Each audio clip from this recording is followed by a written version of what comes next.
Welcome to MacStories Unwind, a weekly review of everything MacStories and more. I'm John Voorhees, and with me is the editor-in-chief of MacStories.net, Mr. Federico Viticci. Hey, Mr. Federico Viticci. Hello, we're back to formal introductions We again. are. Hello, kind sir. How are you? I am very well, thank you. This is Formal Friday, don't you know? It's like Throwback Thursday, but different. Is it a thing? No, it's Friday? really not. It's really It used to be not. Follow Friday. Remember when people used to do on Twitter? Oh, gosh. Hashtag FF. Right, yeah, I remember.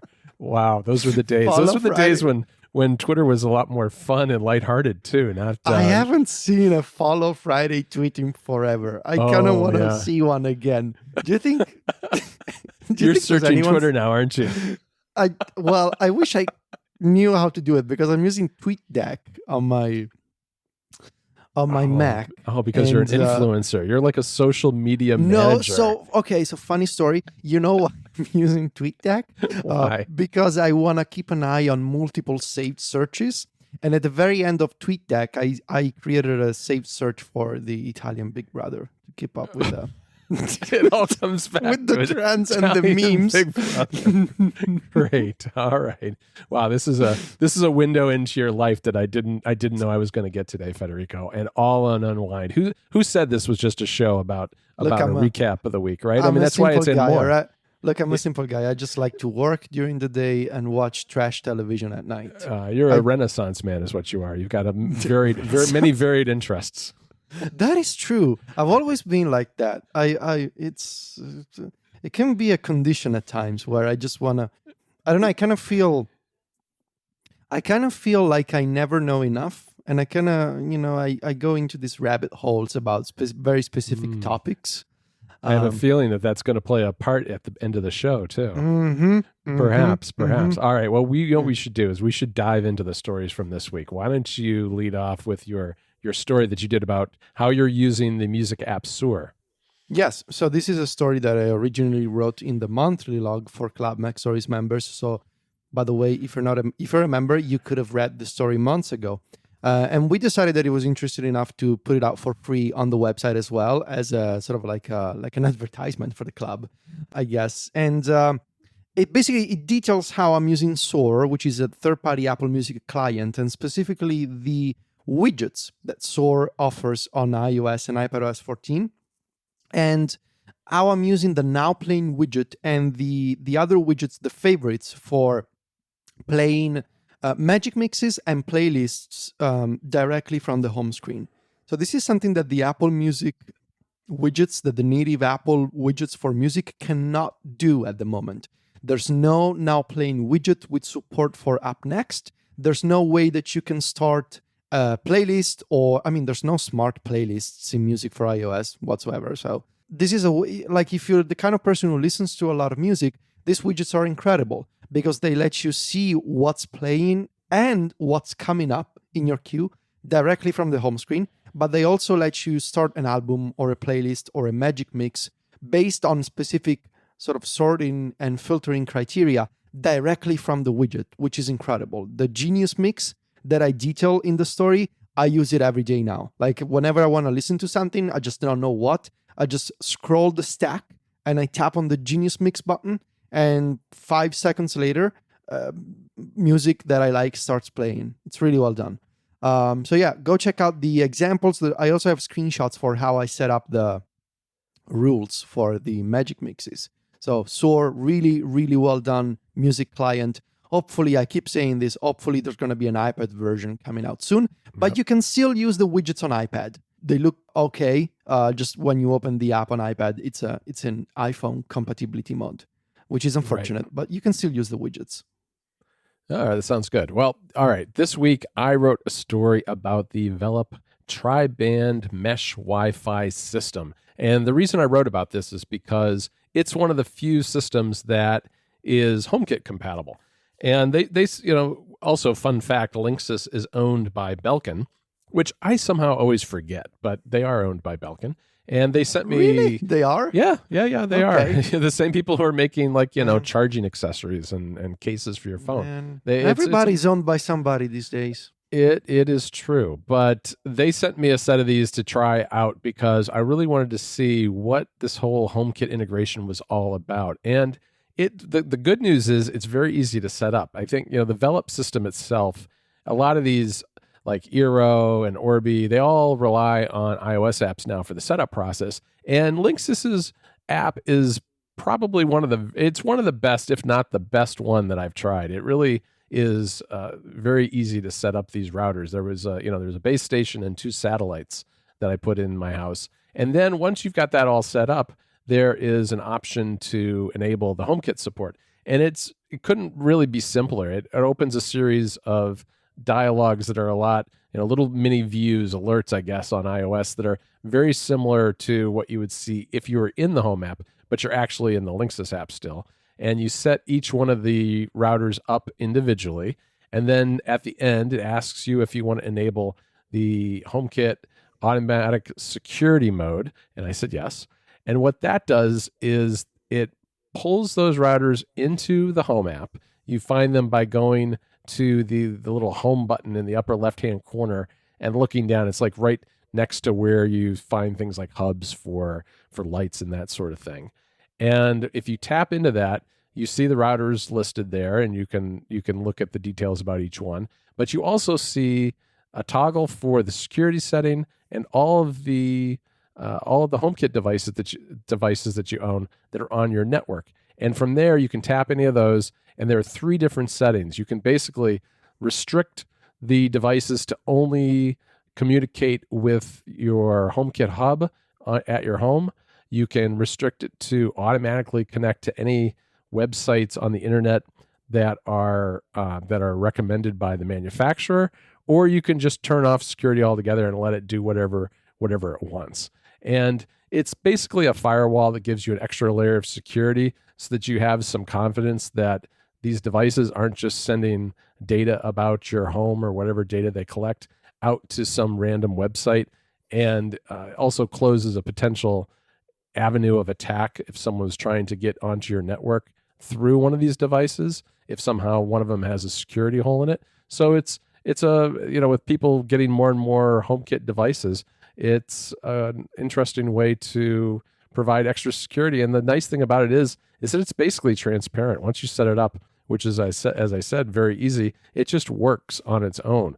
The only thing I think you have to be really careful about is if you restrict a device just to your home, that means it's not going to be able to dial home to get firmware updates and that kind of thing, for instance. So that's a setting that I think you have to use with a little bit of caution, but the default is automatic, and it lists in the app all the sites, all the URLs that it's allowed to communicate with. So it provides transparency too, which I think is nice. Very nice. That's very nice. Also this week, Federico, Jon Stewart has signed on with TV Plus. So he is going to have a show, no date yet and very few details, but it's supposed to be a show with single topics, I guess, that presumably will maybe be like an interview show or maybe political to some degree. It's not clear, but obviously Jon Stewart hasn't been on TV for a while now and has a very big fan base. And my sense is that this is a very, very big win for TV Plus because he's a big name. I think he'll draw a big audience, and I'm sure that there will be people who sign up for TV Plus simply because they've always been a big Jon Stewart fan. Yeah, very nice. I like the guy. I used to watch clips on YouTube. Yeah. Speaking of clips, see, I'm very professional like that. We got a big clips. This is the Apple apps, Apple app, a big clips update this week. So version 3, I believe, of clips came out for iPhone and iPad. And finally, this is a big finally, you can now record videos with different aspect ratios that are not necessarily square videos anymore. You can shoot portrait, you can shoot landscape. And there's a brand new UI, and Clips also finally works in landscape on iPad. And it's got a proper iPad UI with popovers and menus, and you can use the Magic Keyboard and the pointer and any trackpad to control the app as well. So This is what clips should have been from the beginning, right? An intuitive video making utility that works on the iPhone and iPad and supports multiple aspect ratios and orientations. For some reason, Apple stuck with the square format and iPhone, portrait only layout for a couple of years. But now version 3, really big update. And also Clips is very fun. Like I did a challenge on Adapt last year, I believe, and it's super fun to play around with Clips. And my complaint was basically, this is so fun, and it's too bad that I'm limited to Square Video, and on the iPad it doesn't work in landscape. So I'm actually excited to play around with this again. Yeah, the one thing that's a little disappointing, I think, is that if you take horizontal landscape video on the phone, it is actually then going to squeeze it into a vertical video. And the same thing I think is true on the iPad, where that landscape video you take will be, it works there, but if you take a vertical video, it would then be switched into a landscape mode, if you follow what I'm saying, Yeah. which is a little disappointing. But it is nice to be able to do an aspect ratio other than Square, because Square, I mean, sure, it worked in the main feed of Instagram, but doesn't work for Years stories ago, or TikTok or whatever it happens to be. So, yeah. Also, this week the Shortcuts Corner came back. So this is the regular hooray! Column that I do on MacStories, where I share some free shortcuts that you can also find on the MacStories Shortcuts Archive, as well as one shortcut that is exclusive to Club MacStories. So this week, I updated my popular Apple Frames shortcut, which allows you to put physical device frames around screenshots taken on iPhone, iPad, Apple Watch, and I believe even some Mac models, with support for the iPhone 12, 12 Pro, and iPhone SE. So you can go download the latest version of Apple Frames, and you can start framing your iPhone 12 and 12 Pro and SE screenshots. And they will look, these are the official Apple Frames taken directly from the Apple marketing resources and adapted to work with screenshots taken on iOS 14.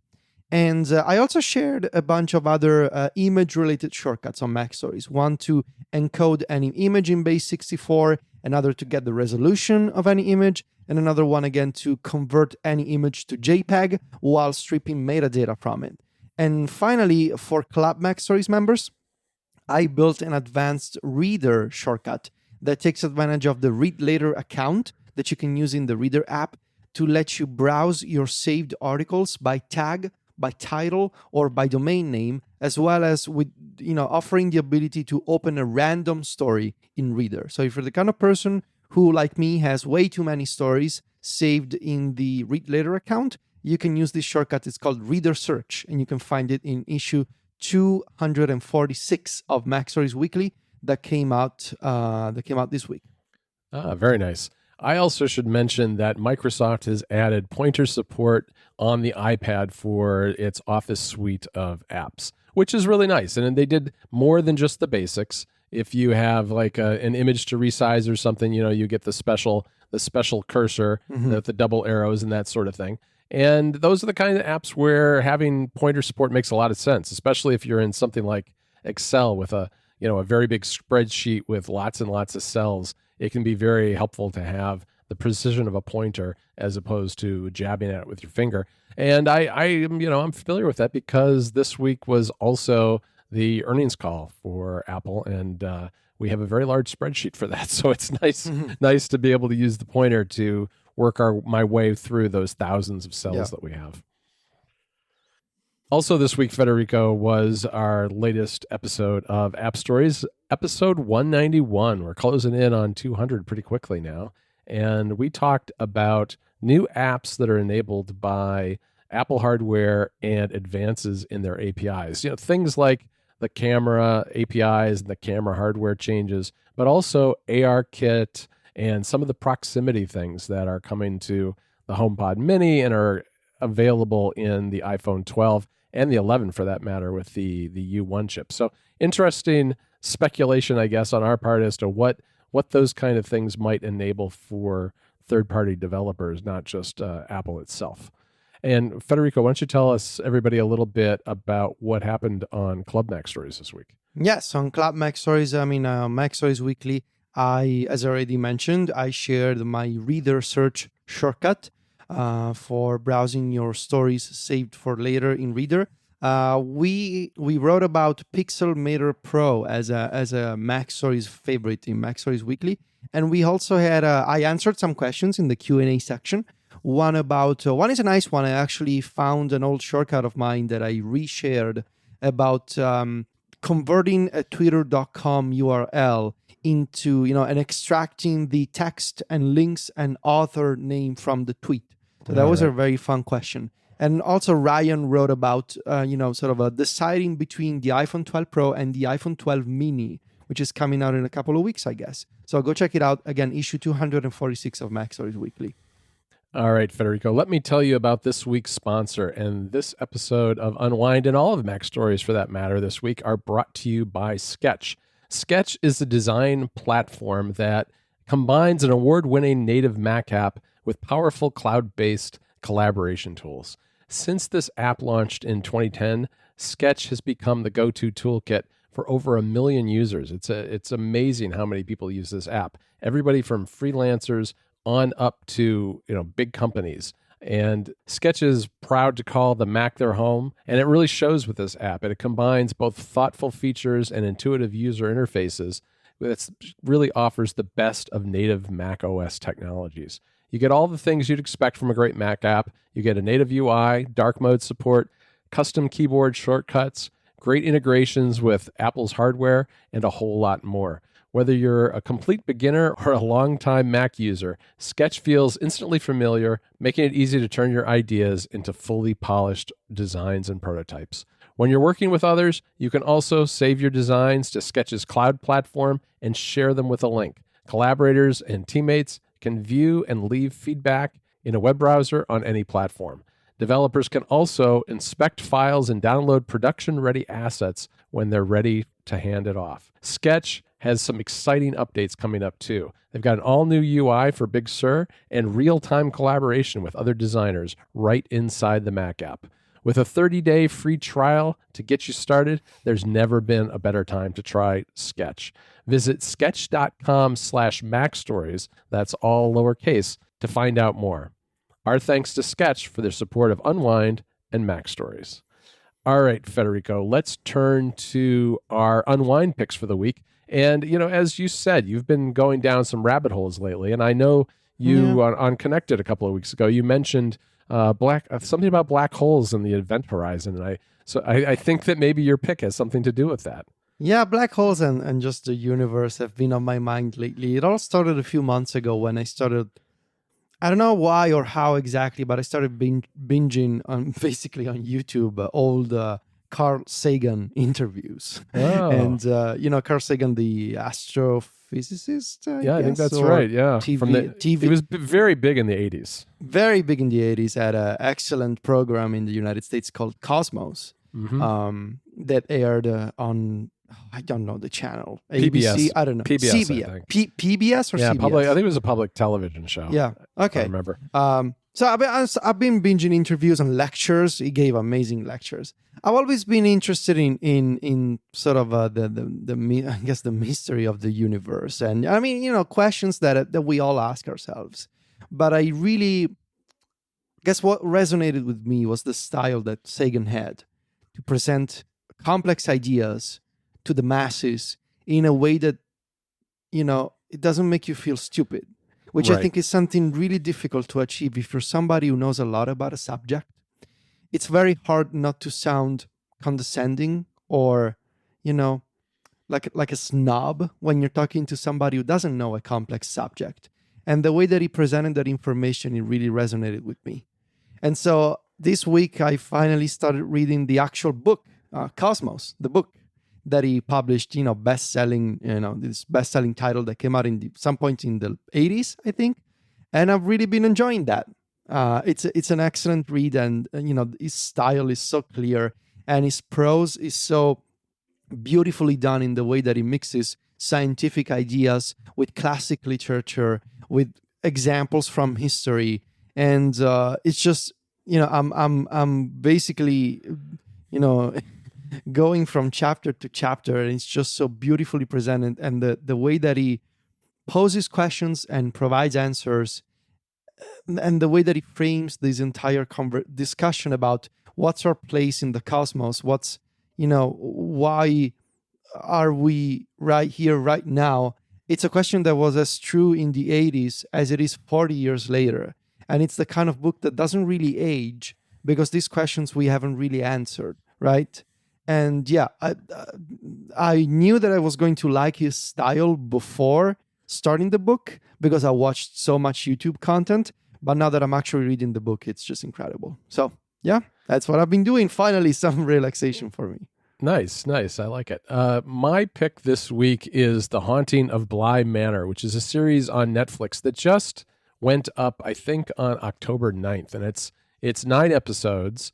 And you might have heard of The Haunting of Hill House before. And this is kind of like it's related, but it's not like in the same universe or anything. It's a totally different story, yet it also has some of the same actors in it. So it's very strange in that way, but it's a completely new story about an au pair, an American au pair who is in England and finds herself taking care of 2 young kids, a boy and a girl, who are brother and sister, for a man who was their uncle, who has custody of them because their parents died and under potentially mysterious circumstances. And so she goes to this giant mansion out in the countryside in England and is taking care of these kids along with a cook and a gardener, and there are other characters in the story. And I'm only about 3 episodes in, but it's definitely creepy. She, the au pair, is clearly running from something in her past, and it's not clear whether some of the things she's seen, or whether she's maybe going a little crazy. I don't want to give away too much, but there's definitely strange and mysterious things happening, especially with these kids at this manor. And it's going to be Halloween this weekend, and I thought I wanted to do something a little scary, but I don't feel in the mood for some kind of slasher type of movie. I just wanted something a little spooky and and a haunted house is a perfect thing for that. So I've watched 3 of them, as I said, of the 9. Probably watch a few more tonight and finish it up maybe on Halloween evening. It's so far it's great, and I highly recommend it. Very nice. Okay. All right, Federico. Well, we've done it. We've made it through another week. You can find me and Federico over at MacStories.net. Federico is on Twitter and Instagram, where he's at Viticci. That's VITICCI. And I'm at John Voorhees. JOHNVOORHWS. Talk to you next Friday, Federico. Ciao, John.